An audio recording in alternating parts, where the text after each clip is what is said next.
Assalamualaikum warahmatullahi wabarakatuh. Berjumpa lagi dengan Bapak Guru. Hari ini kita akan belajar pada tema 3, subtema 1, pembelajaran keempat. Hari ini kita akan mempelajari yang pertama adalah bahasa Indonesia, yaitu menentukan informasi penting pada suatu teks dalam bentuk diagram. Nah, sebelum kita membuat suatu diagram, tentunya kita harus membaca teks terlebih dahulu. Kalian sudah belajar bahwa penemuan listrik ini sangat penting bagi kehidupan manusia. Selain listrik, penemuan lampu pijar juga tidak kalah penting bagi kita. Oleh karena itu, mari kita baca teks eksplanasi berikut ini tentang penemuan lampu pijar. Penemuan lampu pijar. Saat matahari mulai terbenam atau mendung, kita biasanya akan menyalakan lampu. Nyala lampu dapat menerangi ruangan dan lingkungan di sekitar kita. Tanpa lampu, suasana di sekitar kita akan gelap gulita. Pada awalnya, lampu yang sering kita gunakan ditemukan oleh ilmuwan Amerika Serikat bernama Thomas Alva Edison.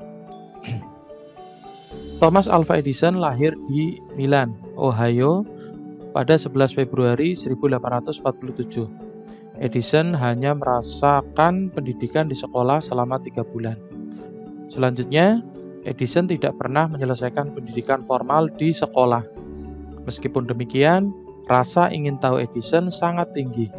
Ia mulai membaca buku-buku ilmiah dan membuat beberapa eksperimen kecil. Edison juga memiliki sikap peduli dan peka terhadap lingkungan sekitar. Saat itu, ia melihat bahwa dunia membutuhkan penerangan. Pada tahun 1878, Edison mengembangkan lampu listrik pijar yang dipancarkan dari sebuah tabung hampa udara. Ia bertekad memproduksi lampu listrik untuk digunakan di dalam ruangan. Penelitian pertama Edison adalah membuat filamen yang terbakar di dalam ruang hampa dalam waktu lama. Berbagai percobaan menggunakan kawat platina dan logam refraktori tidak membuahkan hasil yang memuaskan. Banyak bahan lain yang dicoba oleh Edison, termasuk rambut manusia. Edison lalu menyimpulkan bahwa karbon merupakan bahan terbaik untuk membuat filamen. Setelah melakukan percobaan selama 14 bulan, Edison berhasil menemukan lampu pijar pada Oktober 1879. Ia menguji benang kapas berkarbon yang dipasang di dalam bola hampa udara selama 40 jam. Percobaan tersebut membuahkan hasil. Benang kapas berkarbon tersebut terbakar selama 40 jam. Bola lampu yang ditemukan Edison tersebut mampu bertahan lama dan praktis untuk penerangan di rumah. Kerja keras yang dilakukan Thomas Alva Edison membuahkan hasil. Edison selalu pantang menyerah meskipun berkali-kali gagal saat melakukan percobaan. Berkat rasa ingin tahu dan kegigihannya, Edison mampu mengubah dunia menjadi lebih baik. Sekarang, manusia dapat beraktivitas pada malam hari karena adanya penerangan dari lampu pijar. Nah, kita sudah membaca teks eksplanasi ilmiah tentang penerangan lampu pijar ya, yang ditemukan oleh Thomas Alva Edison. Teks tersebut terdiri atas 5 paragraf yang memuat informasi penting. Kita bisa menentukan informasi penting tersebut dengan menjawab pertanyaan. Nah, pada pembelajaran kemarin tentunya kalian sudah tahu bahwa teks eksplanasi itu terdiri atas yang pertama topik masalah, uraian penjelas, ya, kemudian kesimpulan, ya. Nah, sekarang Pak Guru akan menyajikan teks eksplanasi ini dalam bentuk diagram.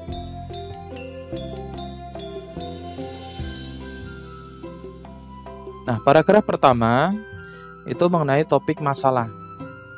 Jadi, apa yang dibahas pada teks tersebut? Pertanyaannya seperti itu, yaitu apa. Yang dibahas adalah penemuan lampu pijar oleh Thomas Alva Edison. Kemudian paragraf kedua, uraian penjelas, mengapa Thomas Alva Edison melakukan percobaan? Thomas Alva Edison melakukan percobaan karena kepeduliannya dan kepekaannya terhadap lingkungan sekitar yang membutuhkan penerangan. Kemudian paragraf ketiga, uraian penjelas, bagaimana hasil yang diperoleh Thomas Alva Edison pada penelitian pertamanya? Pada penelitian pertama, Edison menemukan bahwa filamen dari karbon merupakan bahan terbaik yang dapat terbakar dalam waktu lama. Selanjutnya, paragraf yang keempat, masih dalam uraian penjelas, bagaimana hasil penemuan Thomas Alva Edison? Edison berhasil menemukan lampu pijar berupa bola hampa udara berisi benang kapas berkarbon. Benang kapas berkarbon tersebut dapat terbakar selama 40 jam. Selanjutnya paragraf yang kelima, kesimpulan dan pendapat pribadi pengarang. Apa dampak dari penemuan yang dilakukan Thomas Alva Edison? Penemuan Thomas Alva Edison bermanfaat dalam kehidupan manusia. Dengan adanya penerangan dari lampu pijar, manusia dapat beraktivitas pada malam hari. Nah, itu adalah gambaran diagram dalam teks eksplanasi ya. Bentuk diagram menentukan informasi penting ya. Teks eksplanasi digambarkan dalam bentuk diagram. Nah, selanjutnya kita akan belajar PPKN ya. Belajar PPKN yaitu bertanggung jawab terhadap hak menggunakan barang. Kita bertanggung jawab atas barang-barang yang kita miliki. Sikap kita saat menggunakan barang yang dimiliki mempengaruhi keberlangsungan barang tersebut. Ya, jadi kalau kalian punya barang tentunya harus bertanggung jawab merawatnya, menjaganya ya, supaya awet, supaya lebih bermanfaat. Nah, mari kalian perhatikan ya pengaruh sikap saat menggunakan barang melalui cerita berikut ini. Tentunya kalian di rumah punya barang-barang dan itu harus digunakan dengan baik dan penuh tanggung jawab supaya lebih bermanfaat dan lebih awet. Nah, di sini ada suatu cerita ya, judulnya Lampu Belajar Hadiah dari Ayah. Sekarang kalian perhatikan baik-baik ceritanya. Setiap malam, Uni dan Dik Buyung belajar dengan penerangan dari lampu belajar. Lampu belajar tersebut hadiah dari ayah 6 bulan yang lalu. Ayah ingin Uni dan adiknya giat belajar karena memiliki lampu belajar yang bagus. Uni selalu menjaga lampu belajar miliknya. Selesai belajar, Uni mematikan lampu belajar miliknya. Uni juga membersihkan lampu belajarnya secara teratur. Sampai saat ini lampu belajar Uni masih dapat digunakan dengan baik. Uni pun dapat belajar dengan nyaman karena cahaya yang cukup. Sementara itu, Dik Buyung sering mengeluh karena merasa kesulitan saat belajar. Lampu belajar milik Dik Buyung sering berkedip-kedip, kemudian mati. Ternyata, lampu belajar Dik Buyung jarang dimatikan sehingga rusak. Dik Buyung juga tidak pernah membersihkan lampu belajar miliknya hingga banyak kotoran yang menempel. Saat melihat lampu milik Dik Buyung, ayah berpesan kepada Uni dan adiknya untuk merawat barang-barang mereka. Barang-barang yang dirawat dengan baik tidak akan mudah rusak. Dengan demikian, barang-barang tersebut dapat dimanfaatkan dalam waktu yang lama. Nah, ini contohnya perbandingan antara Uni dan Buyung ya, dibelikan lampu belajar. Jika milik Uni dirawat dengan baik, akhirnya lebih bermanfaat, bisa digunakan lebih lama, sedangkan milik Buyung karena kurang dirawat, tidak dirawat, kotor, tidak pernah dimatikan, akhirnya rusak. Ya. Jadi silakan kalian di rumah jika memiliki barang-barang ya tentunya harus digunakan secara bertanggung jawab, dirawat, dibersihkan ya. Nah, seperti itu. Terus selanjutnya bagaimana dengan barang-barang yang lain ya, menggunakan barang-barang dengan bertanggung jawab. Contohnya yang pertama ada sandal ya, tentunya kalian punya sandal. Penggunaannya dipakai saat di rumah. Jadi kalau ke sekolah jangan pakai sendal, pakai sepatu. Cara merawatnya adalah dicuci secara rutin. Manfaatnya adalah kaki terlindungi ya. Jadi sandal itu manfaatnya supaya kaki kita terlindungi. Nah, kemudian benda yang kedua adalah sepatu ya. Sepatu gunanya dipakai saat berpergian dan ke sekolah. Cara merawatnya adalah segera dikeringkan saat basah. Manfaatnya sepatu awet dan tidak bau. Nah ini, jadi sepatu itu saat basah itu harus dikeringkan supaya tidak bau dan lebih awet. Nah, selanjutnya adalah tas sekolah. Ini digunakan untuk membawa buku ke sekolah. Atau cara merawatnya adalah membawa barang semestinya. Selain itu juga dibersihkan ya. Jika sudah kotor, itu juga dibersihkan, bisa dicuci, kemudian dikeringkan. Nah, manfaatnya adalah tas tidak mudah rusak. Ya. Manfaat jika kalian menggunakan dengan tanggung jawab, tasnya awet. Kemudian buku pelajaran. Nah, ini sering kalian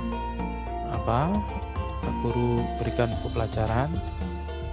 Penggunaannya adalah dipakai saat belajar di rumah dan sekolah. Cara merawatnya ya tentu tidak dicoret-coret, terus membawanya tidak dilipat-lipat ya, dimasukkan dalam tas ya. Terus manfaatnya adalah buku mudah dibaca. Nah, buku jadi enak dibaca kalau tidak kotor ya, tidak berlipat-lipat. Nah, itu mudah dibaca. Terus pakaian dan seragam sekolah. Penggunaannya adalah selalu menggunakan pakaian dan seragam yang bersih. Cara merawatnya dicuci jika kotor ya. Ya, jika setelah dipakai lah. Walaupun tidak kotor setelah dipakai, ya tentu harus dicuci. Ya. Apalagi sekarang ya, masa pandemi ini kalian benar-benar harus menjaga kebersihan demi kesehatan. Manfaatnya jika dirawat dengan tanggung jawab, pakaian itu menjadi bersih dan tidak ada noda permanen, serta badan kita lebih sehat tentunya kalau menggunakan pakaian yang bersih. Terus kemudian benda berikutnya adalah sepeda. Penggunaannya adalah berkendara di jalan dengan baik dan tidak digunakan untuk ngebut. Nah, jadi bersepeda dengan baik, menaati rambu-rambu lalu lintas, jangan kebut-kebutan. Cara merawatnya segera dipompa jika ban kempes atau misalkan jika perlu diservis ya segera dibawa ke bengkel untuk diservis. Atau spare part yang sudah aus bisa diganti, itu cara merawatnya. Terus manfaat jika bertanggung jawab, maka ban sepeda tidak mudah bocor, itu jika dipompa, atau sepeda itu lebih awet, lebih tahan lama, atau bahkan mungkin kalau kalian punya sepeda waktu SD sekarang, itu bisa sampai SMP atau SMA nanti masih bisa digunakan jika sepedanya dirawat dengan penuh tanggung jawab. Nah, terus benda berikutnya adalah meja belajar. Nah, ini digunakan untuk meletakkan buku-buku dan alat tulis. Jadi supaya lebih rapi, kita lebih enak belajarnya ya, harus ditata pada meja belajar. Dan kita juga mudah mencari buku yang kita butuhkan. Nah, merawatnya gimana? Yaitu dilap secara rutin agar tidak berdebu. Dibersihkan lah ya, dibersihkan jika ada debu. Kemudian dirapihkan juga ya benda-benda yang ada di meja belajar. Nah, manfaatnya adalah buku dan alat tulis tetap bersih. Dan kita memakainya juga lebih enak ya. Jika benda-benda tersebut bersih. Nah, itu adalah bagaimana menggunakan barang dengan bertanggung jawab. Sebenarnya masih banyak ya barang-barang yang lain. Semuanya harus digunakan dengan penuh tanggung jawab demi kebermanfaatan yang lebih baik. Baik itu untuk diri kita atau untuk lingkungan kita ya. Jadi lebih bermanfaat jika kita menggunakan dengan penuh tanggung jawab. Nah, terus selanjutnya ini adalah bertanggung jawab terhadap hak yang dimiliki. Ini kaitan dengan tempat, kalau tadi kan dengan barang-barang. Bagaimana di rumah, sekolah, masyarakat ya. Di rumah ya, rumah itu adalah hak kita untuk tumbuh kembang ya. Cara bertanggung jawabnya bermain dengan tenang, kemudian merapikan mainan supaya rumah tidak berantakan ya. Mainan tidak cepat rusak dan rumah tetap rapi, anggota keluarga yang lain juga tidak terganggu. Nah, setelah kalian bermain, tentu saja mainan harus dirapikan. Nah, terus makan dengan teratur dan mencuci peralatan makan. Manfaatnya, rumah tetap bersih dan rapi, alat makan bersih juga tetap tersedia. Tentunya kita lebih sehat ya. Jika rumah kita bersih, anggota keluarga lebih sehat, selalu menjaga kebersihan ya, cuci tangan, pakai masker. Nah, kemudian sekolah. Nah, saat ini tentunya kalian belajar di rumah ya. Besok kalau sudah di sekolah, kalian juga harus bertanggung jawab. Ya, membaca buku di perpus dengan tenang, tidak mengganggu teman yang sedang belajar ya. Semua pengunjung perpustakaan dapat fokus dan nyaman saat membaca. Terus menggunakan fasilitas yang ada di sekolah dengan semestinya. Misal cuci tangan ya semestinya ya, keran dimatikan setelah selesai, gunakan sabun secukupnya ya. Jadi fasilitas sekolah tidak cepat rusak dan dapat digunakan oleh siswa yang lain. Membuang sampah pada tempatnya ya, itu contoh cara bertanggung jawab. Kemudian di masyarakat, ini adalah hak perlindungan ya. Cara bertanggung jawabnya yaitu bermain di dalam taman atau lapangan. Jangan di jalan, kalau di jalan itu nanti mengganggu pengguna jalan. Bermain di lapangan atau taman. Apalagi bermain di sawah. Nah, itu merusak tanaman para petani. Ya, silakan bermain di tempatnya. Nah, manfaatnya tentu saja keselamatan diri dapat terjaga, misalnya selamat dari pengendara motor yang mengebut. Nah, ini jika kalian bermain di jalan kan berbahaya. Jadi bermain di lapangan atau halaman rumah kita ya. Terus kemudian mengikuti kegiatan kerja bakti sesuai kemampuan. Nah, ini ya, untuk menjaga kerukunan kita mengikuti kerja bakti. Pekerjaan selesai dengan baik dan dapat berinteraksi dengan warga lain. Nah, itu adalah manfaat dari kita bertanggung jawab terhadap hak yang dimiliki. Nah, demikian untuk pembelajaran pagi ini anak-anak. Silakan nanti kalian bisa mengerjakan tugas yang Bapak Guru berikan. Tetap semangat untuk belajar ya. Sampai jumpa pada pembelajaran berikutnya. Wassalamualaikum warahmatullahi wabarakatuh.